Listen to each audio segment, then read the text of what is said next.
Seja bem-vindo ao canal Investidor Cético. Neste vídeo nós vamos falar sobre um dos mais famosos golpes do mundinho encantado da Bolsa de Valores, que é o Pump and Dump. E é isso aí, a gente se vê logo depois da vinheta. Aproveita o intervalo para já se inscrever no canal, já sabe, né?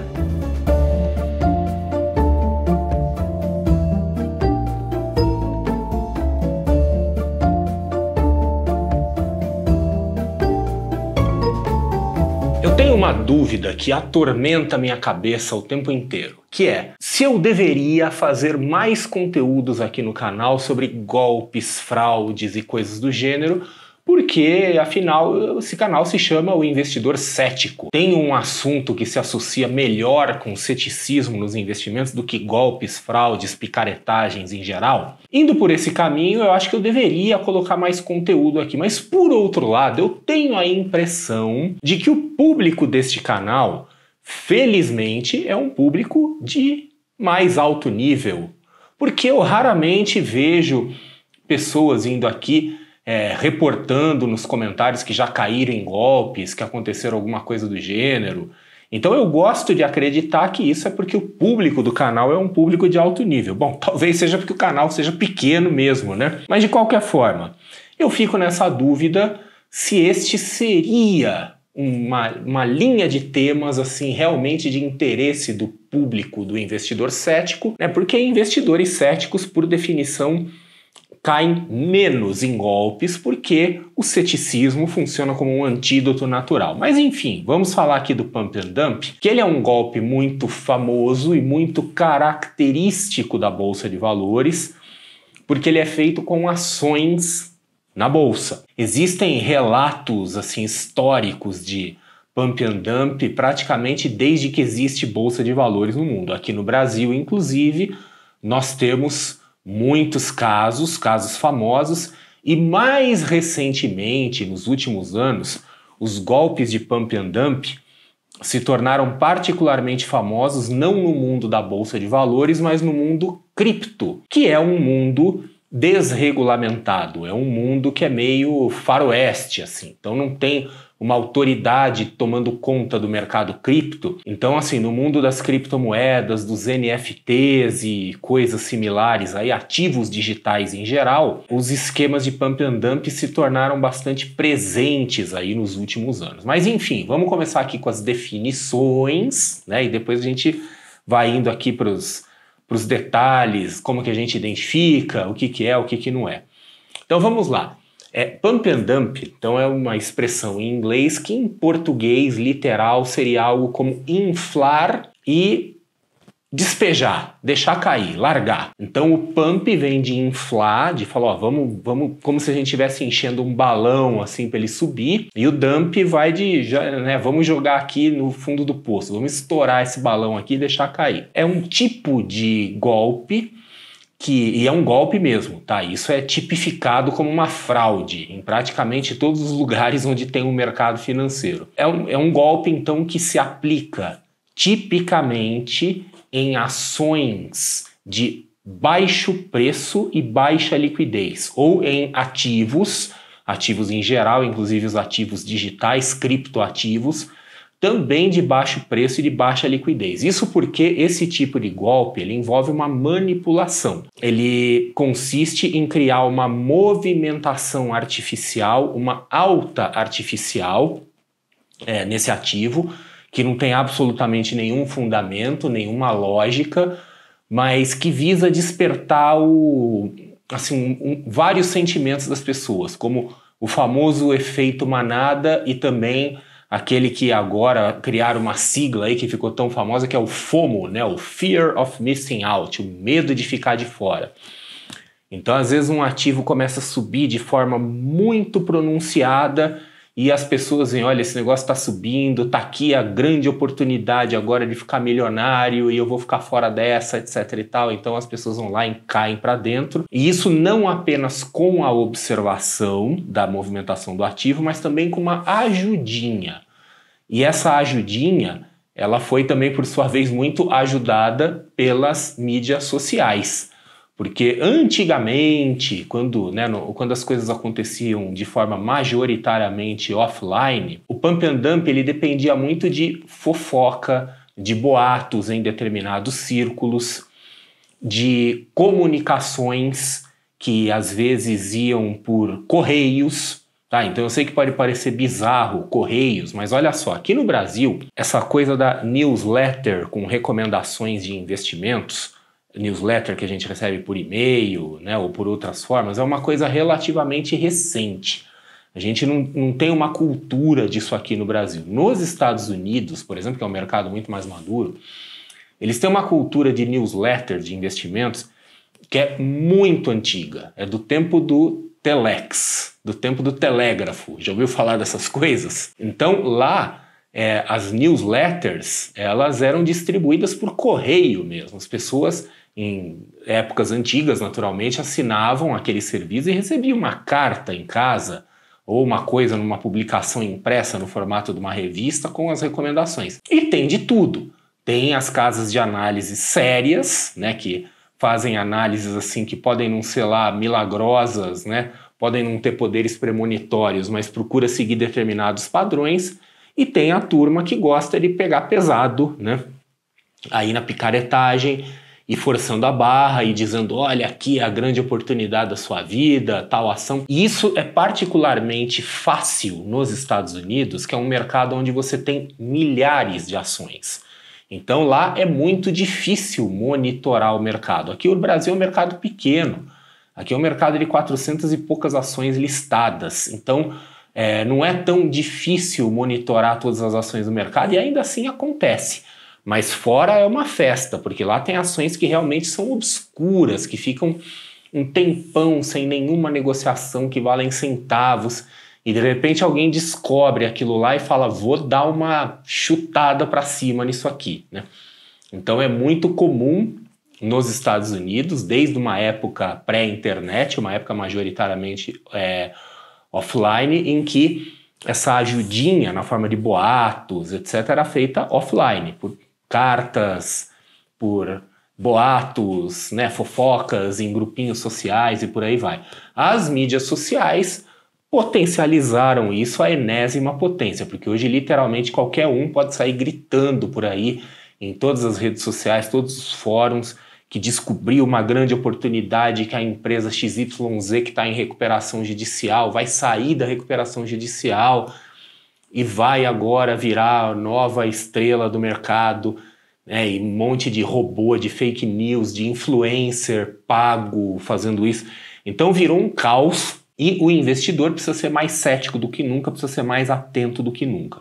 Os alvos preferenciais desse tipo de golpe, então, são os ativos de baixo valor nominal. Então, ações que custam, sei lá, R$1, R$2, ou as famosas penny stocks. Por que baixo? Porque é fácil de movimentar. Você vai com pouco dinheiro e já consegue fazer um movimento razoável. E de baixa liquidez.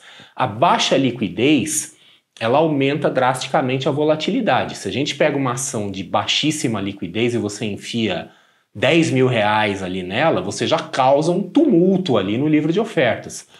É virtualmente impossível você movimentar dessa forma uma ação de alta liquidez.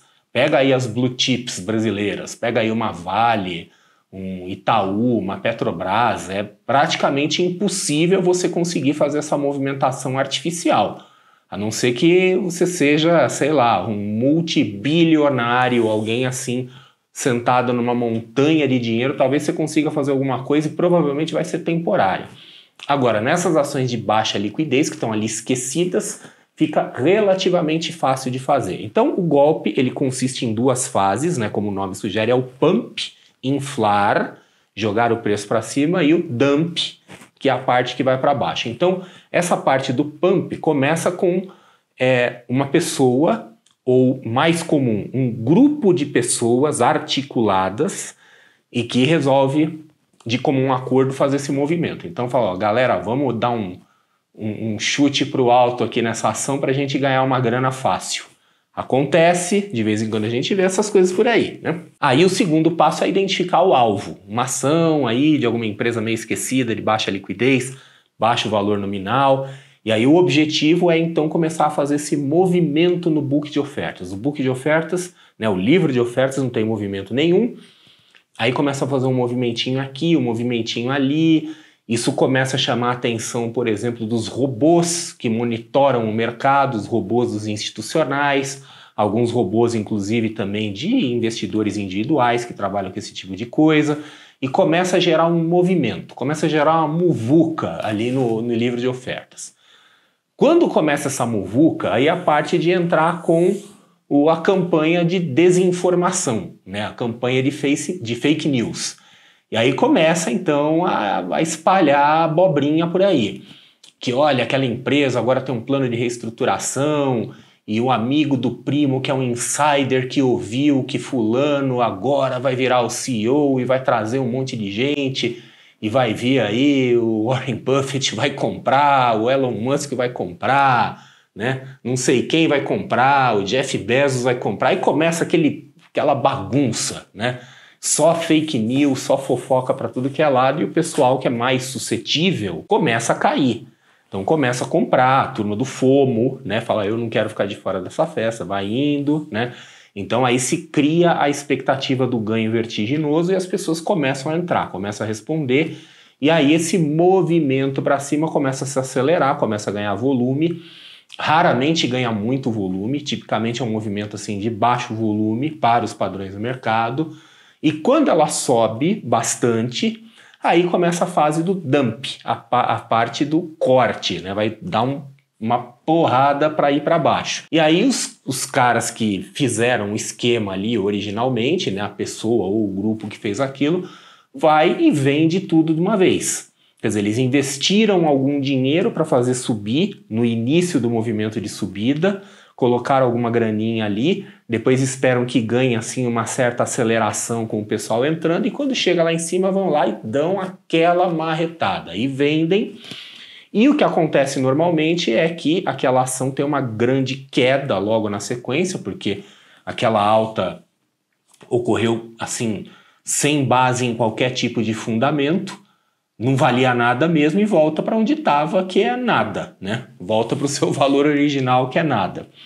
E aí o pessoal que armou o golpe sai com o dinheiro e os outros investidores que entraram ali na onda ficam no prejuízo. Então é normal, acontece, já aconteceu muitas vezes e surpreendentemente, ou nem tanto, continua acontecendo. Como eu falei, né, os casos mais recentes aí que ganharam bastante atenção são no mercado de cripto, principalmente aquelas criptomoedas e criptoativos mais obscuros, muitas vezes promovidos assim por influenciadores digitais igualmente obscuros, ou nem tanto, né? Mas que iam lá e tocavam o terror ali para que seus seguidores levantassem aqueles ativos e quem entrou primeiro podia sair. Quer dizer, guardadas as devidas proporções, até lembra mais ou menos um esquema de pirâmide, mas não é. Quer dizer, apenas lembra no sentido assim, de que é uma coisa que cresce e depois desinfla e quem entrou depois fica no prejuízo. Mas não é um esquema de pirâmide, mas é algo igualmente fraudulento. Como que a gente identifica um pump and dump? Então, primeiro, o sinal mais óbvio é uma movimentação anormal num ativo de baixa liquidez. Principalmente se essa movimentação não tiver motivo. E o motivo, ele surge em algum momento, porque quando começa a campanha de desinformação, eles vão exatamente entregar o motivo. Só que esse motivo raramente vai estar espelhado, vai estar refletido nos grandes veículos de mídia, nos veículos de mídia estabelecidos. Eu sei, eu entendo que todo mundo tem uma grande desconfiança em relação aos grandes veículos de mídia, eles dão muita bola na trave. Sabemos disso, tá? Quer dizer, ninguém aqui é ingênuo, ninguém nasceu ontem. Porém, a gente sabe também que existe um risco menor de rolo, de fraude, quando as coisas estão noticiadas nos veículos de mídia tradicional. Eles não são perfeitos, mas a gente fica mais seguro quando a gente vê uma informação num grande portal do que numa conta aí qualquer, em alguma rede social aí de alguém que que você nunca ouviu falar, mas que tem milhões de seguidores ali, que parecem todos seguidores comprados, tá? Então, esse que é o ponto. Então, essa ausência de informações, a promoção agressiva daquela ação, então um monte de gente falando daquele ativo, um monte de gente falando que aquilo é o futuro, etc e tal, quer dizer, fazendo aquele auê todo. Então, tudo isso mostra os sinais suspeitos de um pump and dump em andamento, tá? Sobre casos recentes. Então, nós tivemos aí vários casos com criptos, NFTs, eu não vou mencionar o nome, e casos concretos com ações. Aqui no Brasil, nós temos alguns casos documentados e nos últimos anos temos casos também que andaram acontecendo porque muitas empresas pequenas abriram o capital recentemente na bolsa e se revelaram verdadeiros fiascos. Então são empresas assim que abriram, provavelmente nunca deveriam ter aberto o capital, mas abriram ainda assim. As empresas desmancharam na bolsa, tá? Empresas que desde o IPO aí estão com perdas de mais de 90%, empresas com modelo de negócio altamente esquisito, que dá a impressão de que aquela coisa não para em pé mesmo, que hoje se tornaram, como se diz no jargão do mercado, micos. Empresas assim com baixíssima chance de chegar a algum lugar, pouco negociadas. Então, de tanto em tanto, aparece algum grupinho aí que resolve tentar levantar artificialmente. Eu não vou falar de casos concretos porque eu não quero tomar um processo, tá? Mas eu tenho certeza que você sabe de alguns casos concretos com nome, sobrenome e endereço, e recentes, né? De grupos organizados por pessoas de alta relevância que fizeram aí pump and dump. E alguns desses grupos, assim, até oficializaram o negócio, né? Quer dizer, até conseguiram dar uma legalizada na coisa aí, né? Eu não vou dizer nomes, naturalmente, porque o pump and dump, assim como outros tipos de fraude, o insider trading, etc., ele é muito difícil de provar. Provar, assim, do ponto de vista formal. Então, todo mundo sabe, a CVM sabe, a polícia sabe, o Ministério Público sabe, mas ninguém consegue provar. Quer dizer, ninguém consegue arrumar aquilo de uma maneira formal, bem documentada, para que saia aí uma condenação. Então tem muitos casos aí de pessoas, grupos que até foram acusados, mas não se conseguiu uma condenação. Então falar dessas pessoas pode ser um problema, porque aí quem fala que está cometendo um crime, que aí é calúnia. Se eu chego aqui e falo, ó, fulano de tal cometeu uma fraude no mercado financeiro, ainda que todo mundo saiba que aconteceu, mas ele não foi condenado e eu não consigo provar isso, eu posso ser processado por calúnia. A mesma coisa você, se você sair por aí xingando os outros de picareta, de bandido, etc e tal, saiba que você está sob o risco de tomar aí um processo por calúnia. Você está atribuindo uma conduta criminosa a alguém. Então, por isso eu vou ficar aqui, ó, bico fechado, vou me limitar a dizer assim que tem, já teve e ainda terá. Com certeza, ainda vai acontecer mais no mercado brasileiro, tá? Então, né, mantém aí a importância da gente se manter vigilante. E para finalizar esse vídeo, eu quero só falar de uma variação do pump and dump, que é o pump and dump ao contrário, que é chamado em inglês de short and distort. Numa tradução livre em português seria assim, venda descoberto e distorção. Então, da mesma forma que o pump and dump implica em pegar uma ação que está completamente desvalorizada, esquecida, e fazer uma campanha de desinformação para levantar ela artificialmente, o short and distort procura pegar uma empresa, uma ação que está lá em cima, que está bem esticadona, bem valorizada, e se faz uma campanha também de desinformação, mas nesse caso esculhambando a companhia, né, falando um monte de coisas aí, dizendo, ó, vai falir, estão metidos em fraude, em tráfico de crianças, tráfico de drogas, eles estão soltando um monte de loucura aí, com o objetivo de fazer uma queda artificial.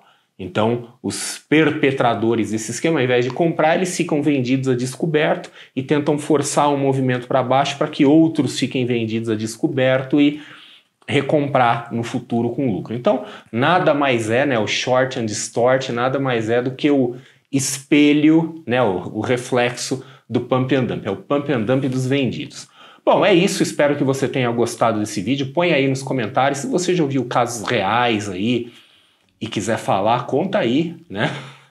De repente você tem aquele perfil assim, sem nome, sem nada, vai lá, bota aí nome, sobrenome, faz aí, dá o que der na telha aí. Ou conta se você já caiu, se já foi vítima, se alguém já te ofereceu de entrar em alguma coisa assim, tá? Ou se você já fez também, se tiver uma conta anônima aí e falar, ó, eu já estive num esquema desse, conta aí nos comentários qual que é a sua experiência, qual que é a sua impressão, o que você acha disso aí. Então é isso aí, a gente se vê no próximo vídeo.